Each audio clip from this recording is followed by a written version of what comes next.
para explicar o veganismo e falar sobre cada alimento, eu vou conversar com o nutricionista Eduardo Coraça. Tudo bem, Eduardo? Bem-vindo, bom dia. Hoje o programa tá emocionante.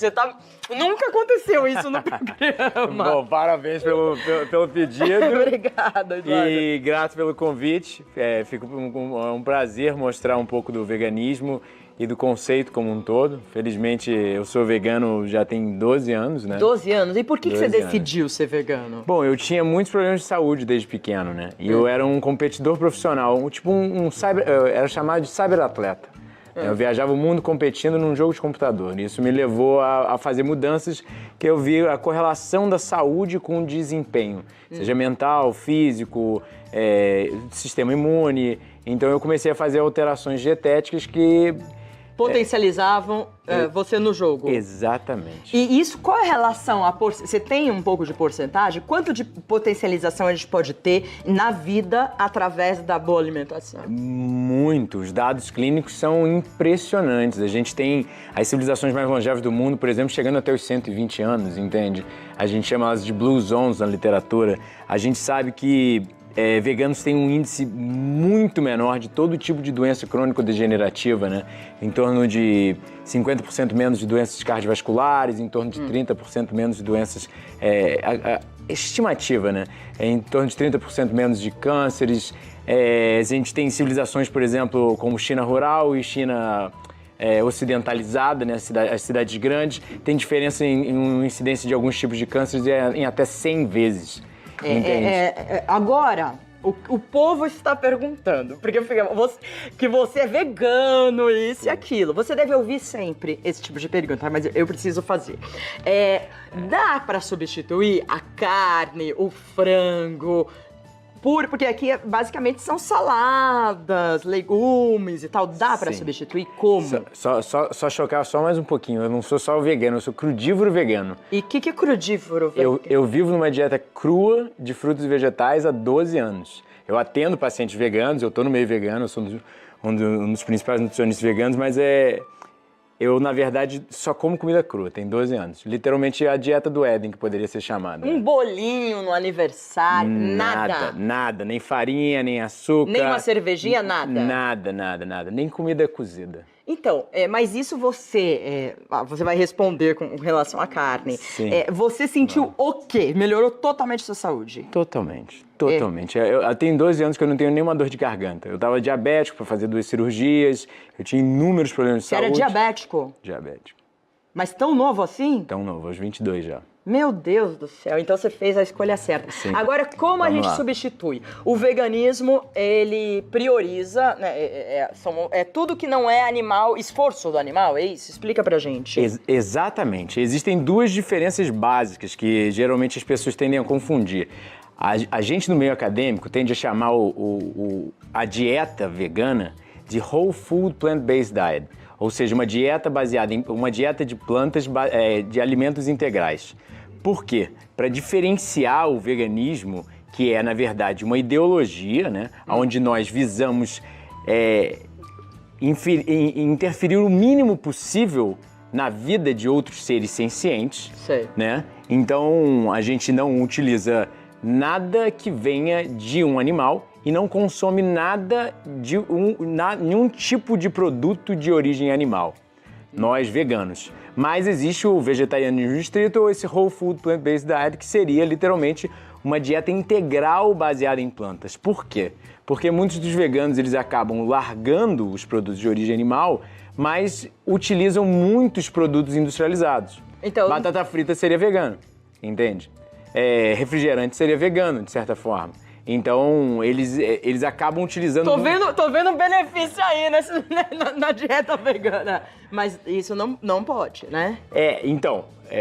Porque para a gente do meio acadêmico que promove uma plant-based diet integral, não seria não entraria, mas no mundo, para um vegano entraria. Então a gente tende a diferenciar para até mesmo estimular os veganos e os não veganos a comerem mais alimentos das plantas, porque os dados científicos, os dados epidemiológicos são claros. As civilizações que consomem mais produtos de origem vegetal, integrais, têm um índice muito menor de doenças crônico-degenerativas. A gente tem menor IMC, menor percentual de gordura, mesmo comendo... Você emagreceu depois? Bastante. Você emagreceu quanto? Eu cheguei a ser obeso, né? Eu pesava 95 quilos. Hoje em dia eu devo estar com uns 65. Mas o bom é, na verdade, que eu, por exemplo, eu mantenho um percentual de gordura de 7%. É um percentual de gordura de atleta, mesmo sem me exercitar como um atleta, né? Entendi. Isso é por vários fatores nutricionais da dieta que beneficiam a lipólise, ou seja, a queima de gordura. Mas você não se sente fraco só com verdura? Assim? Bom, eu levanto 80 quilos no supino. Não, peraí. Isso aqui a gente tem que mostrar em detalhe. Brincadeira! Aí você fala, só come planta, não sei o quê. Gente do céu, não tem nenhum menino aqui que seja forte que nem você. Meu Deus! Eu faço até 20 barras de uma só vez, eu me exercito... E o que você coloca que tem o valor nutricional de uma carne, por exemplo? Ou eu tô errada? Então... Isso ocorre muito no meio vegano e hoje em dia ainda as pessoas tendem a falar muito sobre a substituição. Só que, na verdade, a carne tem excesso de proteína, falta de água, que é o principal nutriente. Por exemplo, sem ar a gente não vive mais de 3 minutos. E sem água a gente não vive poucos dias.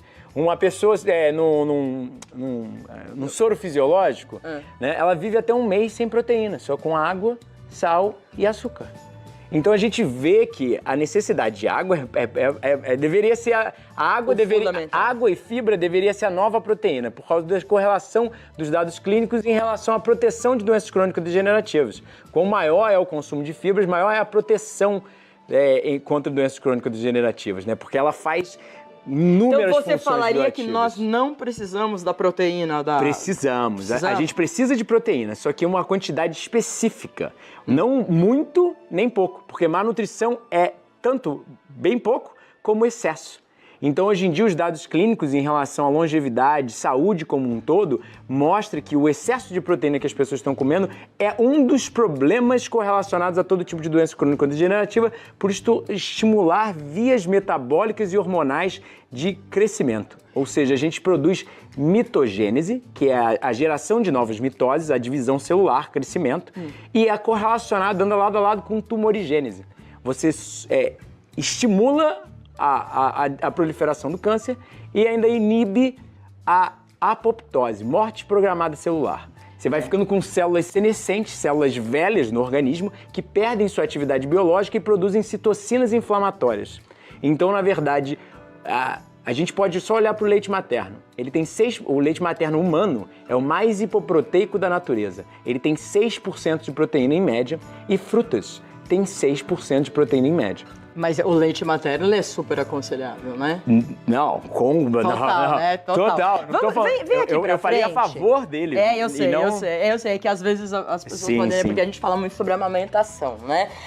Então você acha não, no conceito do veganismo não se consome nada animal. Isso. Mas como a gente leva proteína ao nosso corpo? Sim. O que tem aqui que tem proteína? Vamos lá. Todos os alimentos, se não forem refinados, tem proteína. Só que a questão é a proporção de proteína por calorias totais. Então, por exemplo, uma banana tem 4% de proteína em termos das... Por exemplo, 100 calorias vindo da banana, 4% dessas calorias... É pouco ou é muito? É quase a quantidade fisiológica. A nossa necessidade real é 10%. Por quanto tempo? Por dia? Não. Exatamente. Por dia...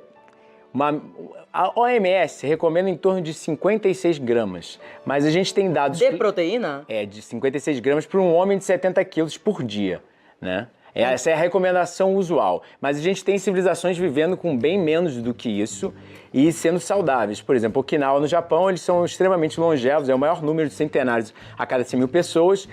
O consumo de proteína animal deles é tipo 2% do total calórico. 75% da dieta deles, por exemplo, vem de batata doce. E o índice de câncer, doenças cardiovasculares é muito enorme. É verdade. É praticamente nulo. As oleaginosas, a palavra não é tão fácil de dizer. Oleaginosas. Tá escrito tão errado aqui. Bom, essas daqui são fundamentais, é isso? Exatamente. Todas as categorias são saudáveis. Tá. Na verdade, oleaginose, a gente já pode perceber, vem de óleo. Ou seja, então elas são ricas em lipídios. Sim. Mas também tem uma quantidade maior de proteína do que os alimentos usuais e ainda tem um pouquinho de carboidrato. Mas também, como esses alimentos são mais construtores, então eles são mais ricos em, por exemplo, minerais, cálcio, ferro, então, soja, zinco. Pode comer soja, fazer aquela soja... Você faz como se fosse uma carninha. Geralmente a soja é consumida, a maior parte dos veganos consome a soja em forma de tofu. Sei. Né? Você não fica bravo que eu falo assim, porque eu falo como a maioria da população. Que isso, porque é um conceito, claro, embora a gente seja muito moderno... A gente mesmo, sabe, usa carne de soja, queijo de soja, leite de soja. E vocês, nutricionistas, vocês têm muitas receitas veganas? Porque a pessoa às vezes imagina assim, eu vou comer só salada, legumes e não sei o que mais. Eu dou aula culinária particularmente também, né? Então eu tenho muitas receitas. Eu desenvolvo até cupcake, a gente vai provar trufas feitas apenas de frutas secas e oleaginosas. Olha aqui, eu quero provar então. Qual é o canal que você ensina? Você tá no YouTube, não tá? Isso, é Saúde Frugal. Todo o meu trabalho... Saúde Frugal, tem receita lá? Tem um monte de receitas. Meu Instagram também tem um monte de receitas. Que também é Saúde Frugal. Exatamente. E explicação sobre questões de todo tipo de questão em relação aos nutrientes, entrevistas com outros profissionais da área de saúde, entrevista com leitores meus, já que eu tenho 7 livros publicados, então o pessoal sempre dá depoimentos de o que mudou, o que melhorou na saúde deles, entende? E você vê, em todos você vê uma melhora? Com certeza. No começo, como que faz a transição pro veganismo? Por exemplo, o cara come carne, leite de vaca e tudo. Aí ele vai se tornar vegano. Como que é esse processo? Demora quanto tempo? Ou vai lá e já se torna de repente? Bom, você pode mudar literalmente da noite. Posso comer um? Deve, por favor, me conte o que você achou. A pessoa pode mudar? Muito bom. Muito bom? Muito tá bom. aprovado? É docinho. Docinho, né? Nem parece que não tem açúcar. Nem parece. Literalmente não tem farinha. O que traz açúcar aqui? Não tem farinha, não tem açúcar refinado, não tem grãos, não tem nada. Só tem frutas secas, oleaginosas. Gente, muito bom. O que traz o açúcar nessa é a tâmara e o figo seco. Bom, né? Muito bom mesmo. Não parece... Não parece, na verdade. Até eu falaria. Se falar que é vegano, o pessoal vai ficar com preconceito. E essa é crudívora, nem foi ao fogo. Então, mas eu preciso que alguém faça tudo isso pra mim, porque eu não vou saber fazer. Como que é a transição? Então, a transição primeiro de tudo, procurar um bom profissional, não só educado, que te estimule ao conceito, obviamente, que não fale... Porque, às vezes, muitos dos profissionais na atualidade, deseducados sobre a literatura médica e científica mais recente, né, dos benefícios de uma dieta plant-based, acabam indo contra os seus pacientes que querem fazer mudanças para uma dieta mais vegetariana, uma dieta vegana, entende? Então, primeiro de tudo, você tem que procurar um profissional. Segundo, é bem legal se informar. Quanto mais informação... Esse é o meu beijinho. Delícia. Aquela minha trufa de cacau, esse é meu beijinho. Ele tem tipo um limão. O que você... É a uva passa branca, um damasco, o coco seco ralado e castanha de caju. Tá, então a transição, vamos lá. Então... Profissional, se educar, assistir documentários, ler livros sobre o assunto, conviver com pessoas veganas, pra você ver que é normal e que elas não sofrem que elas comem normal. Exatamente, porque na verdade pra elas já vivendo 1, 2, 3 anos, virou uma coisa muito normal. Elas percebem que não existe necessidade fisiológica de proteína animal. E isso a própria ADA, a Associação Dietética Americana, já reconhece isso. Que, na verdade, a gente consegue suprir todos os nutrientes em todos os estágios de vida, ou seja, para uma criança, para uma grávida, para um atleta, Tem alguém que não possa se tornar vegano? Por exemplo, alguém da terceira idade, que já tem deficiência, sei lá o quê, não sei, o que você... Eu desconheço dado na literatura, além do... e eu só conheço dados benéficos em todo tipo de sistema cardiovascular, sistema imune, proteção contra câncer, proteção contra diabetes, proteção contra... Então, eu desconheço, tá?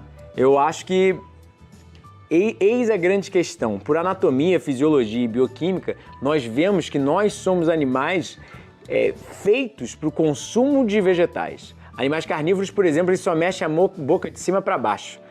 Todo animal que mexe a boca também, a mandíbula lateralmente e horizontal e verticalmente, é um animal vegetariano, né? Por exemplo, a gente sofre em dietas sem fibras de diverticulite, câncer de cólon, hemorroidas, constipação. Isso é sinal de animais vegetarianos porque nós fomos durante um processo evolutivo de milhões de anos exposto a grandes quantidades de fibra. Então, quando a gente tira a fibra, por exemplo, um animal carnívoro ele não sofre de falta de fibra. Ele não tem doenças correlacionadas à falta de fibra, entende? Então... Não, eu entendi. Eduardo, é um conceito muito amplo, o veganismo. A gente quis dar uma pincelada aqui. O que você quer mostrar?